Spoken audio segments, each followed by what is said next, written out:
everybody. Yeah, it's one of those videos again. You know, fans trying to think what's good for the team. So this is WFSO reaction, as y'all probably see right here.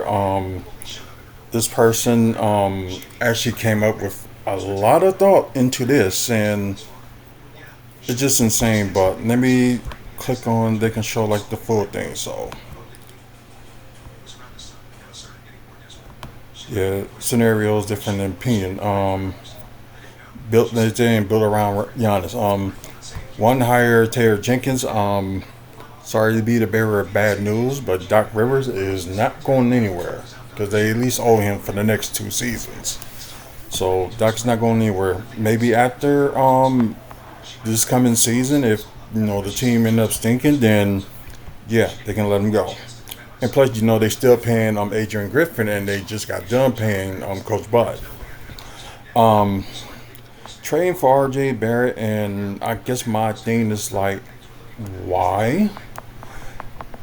But said Bucks need another ball handler after a failed attempt at Kyle Kuzma, which the guy can improve in the all season. So I know just people just gave up on him so quick, but and of course you ain't gonna have no Dame start the season, so that's why I was mentioning that this year's draft pick they can either they can get another pick like from another team, like just say they get the 31st pick for cash considerations. They can do that since they're not in the apron period. Um, Another one that says signed and traded for Clint Capela. I don't know how that's gonna work. So that's just crazy how they gonna think that's gonna work. Especially you got two guys that's gonna clog the well. At least Giannis will do like his mid range and stuff like that, and won't sometimes hit threes. Not all the time, but sometimes. But I'm just still wondering like how is all that gonna work? What you got? Kent Capella is not even. He's like maybe like score from the rim, and I don't think he's that great in the mid range shooting. But then again, I didn't see all the games, so I'm just going for what I saw so far. So of course, he's a good rebounder and defender too. So maybe that's probably what some of the people thought. So projected starting lineup. This is probably before Oh no, he probably didn't think of it that we know Damian Lillard will be out for most of the season. Then you got Gary Trent Jr., R.J. Barrett, Giannis, and Clint Capella. That's if Giannis doesn't leave. Um, Bench Kevin Porter Jr., Ryan Rollins, A.J. Green, Andre Jackson Jr., Chris Livingston, Tyler Smith, John Carnar. I don't even know who he is, but apparently he's in with the Grizzlies. Then you got Bobby Portis. Then you got Jericho Sims, resigning. So this is mainly like the outlook of the trade that they're talking about. So they're saying for the off season, no, the Brooklyn Nets. Although y'all see it's a 3-team trade, Kyle Kuzma, Toronto's 2027 first round pick. Toronto's 2029 first round pick, so I don't even know how they're gonna end up doing that. Like, okay, they're just gonna give up their picks for Kyle Kuzma. Like, I don't see that. Only thing I can see is probably the Bucks may give up their second round of their 2031 pick for whoever takes on Kyle Kuzma. If they decide to trade him, then out of nowhere they thinking they should get R.J. Barrett. So I'm sorry, it's just kind of weird to me, but I don't know how they was to get this done. Okay, well, R.J. Barrett, whatever. So he'll be okay. 2 seasons left with him. Then you got Kim Johnson, 2 years of 43 million, going to Toronto along with Pat Connaughton. So we don't even know, if Pat Connaughton's going to opt in or opt out. So it's just kind of weird that some people making these assumptions. Oh, where's YouTube? Oh, there it is. I went too far. But anyways, I don't know how is that gonna work. They claim the trade will work, but I don't think is that fair of a trade, in my opinion. Um, about to say for giving Kyle Kuzma, should we at least be on the getting the draft pick? So I think that's one of the things they should be focused on is like the Bucks getting the draft pick. Like seriously? Okay, Barrett made another video, so we will be watching that. Um, but anyways, another stuff. I did fully watch AEW Dynamite today. Normally I wait till you know the weekend to try to watch it, but I never had the opportunity. So, anyways, moving on. Projected starting lineup, as I mentioned earlier. So they put Gary Trent shooting guard, Damian Lillard at the point guard, but it's gonna probably end up being either Kevin Porter Jr., Ryan Rollins, or if they get like a guard in the draft, then I can see that. I understand. But put RJ Barrett at small forward. Of course, Giannis at the power forward. Then Clint Capela at center. So in a way, they will be kind of going small though, like doing small ball. Kind of like how Detroit kind of did. They had Ben Wallace that was a 6'9" center. Then you have Rasheed Wallace like a 6'11" power forward. So maybe they'll go to like something like that. So that's a possibility. And of course the reserves with Kevin Porter Jr., AJ Green, John Cocker, or I think that's what he is. He must be a good shooter or something. They put him there. So didn't watch the games that much with Memphis, so I would know. Of course, Bobby Portis and Jericho Sims. So at least you got a good backup center, and and Bobby can actually just be like a good backup power forward, or because there's going to be times he's going to be playing with Giannis, and it could be that one thing that the lineup that Doc did in Game 5, with having Jericho Sims and Brook Lopez being part of the front court, which I thought was a pretty good, but Doc didn't leave them there that long, and they was the team that kind of got Bucks back into it, until Doc decided what pull the plug and like let them run a little bit longer at least. So Taylor Jenkins, like I said, he probably won't even be around next year, well, this coming season, because a team is going to like try to pick him up. So, like I said, we're gonna be stuck with Doc at least for another season, and the re-signings. So,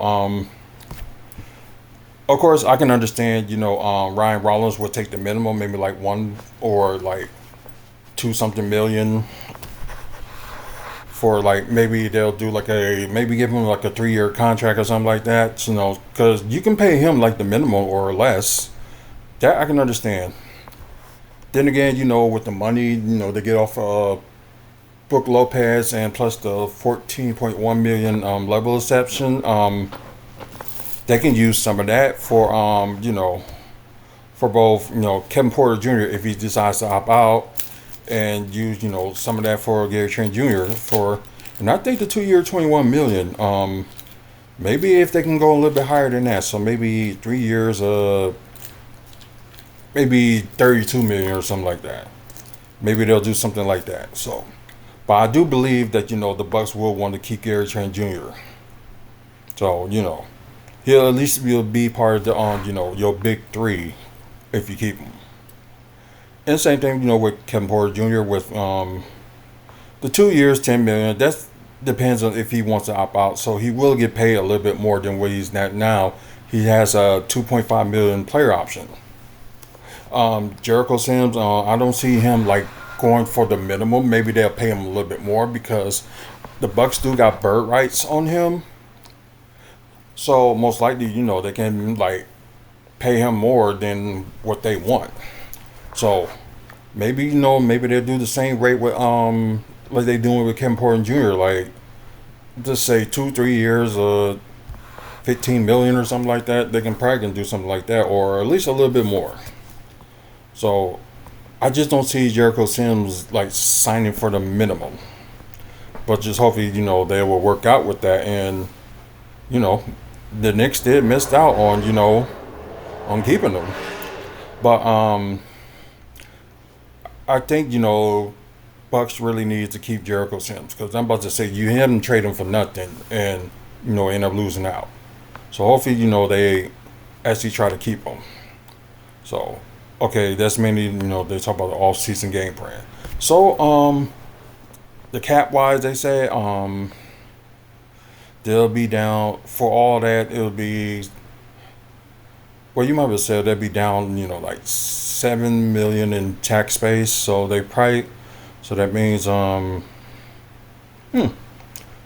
okay, then they have like $973,000 before they hit the first apron.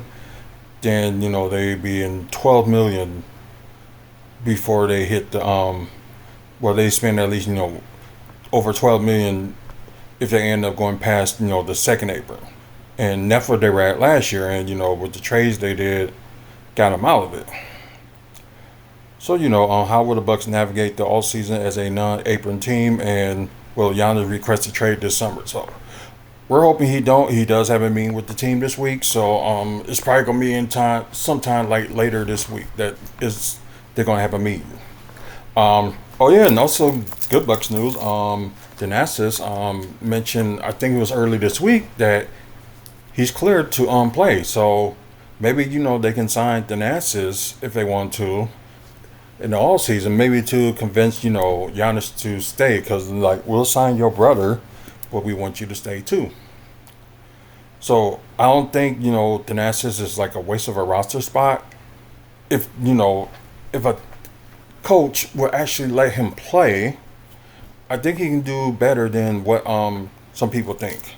We saw some of the flashes what he did, like not this past season, but the season before. Having the start lineup, he had like was about 24 points. So he can get somewhere, and plus he won't be, according to fans, he won't be that mistake as Kyle Kuzma was. Because you can put Thanasis at the small forward if you're not comfortable with putting Kyle Kuzma in the starting spot. So that's just mainly what I think. And I don't know the all season trade. I don't know how I know they can do it by the time it's close to the NBA draft or when the NBA finals is over. So I guess we'd be looking out for that and see where it goes. But anyways, if you're on Facebook, please check out Real Milwaukee Bucks fans, and you got to get those questions right so to get in. Anyways, I appreciate you guys for watching. If you like today's video, please give it a like, subscribe to the channel. Try and get to 1,000 subscribers by the end of the year. So hopefully we can get there. Trying to do more stuff with the channel, and plus do giveaways and things like that. Also, we got over 2,700 videos and counting for one of the longest running channels on YouTube. So, and plus, we don't just talk about Buck content. We talk about wrestling content. We talk about comic book movies and TV news and Milwaukee development. So, if you're interested in those four, you will like this channel.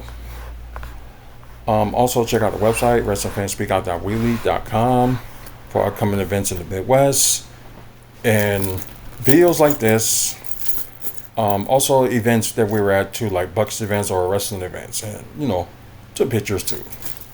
So hopefully the merchandise store will be up like in the summer. So I would just say no later than August, but like a wait and see.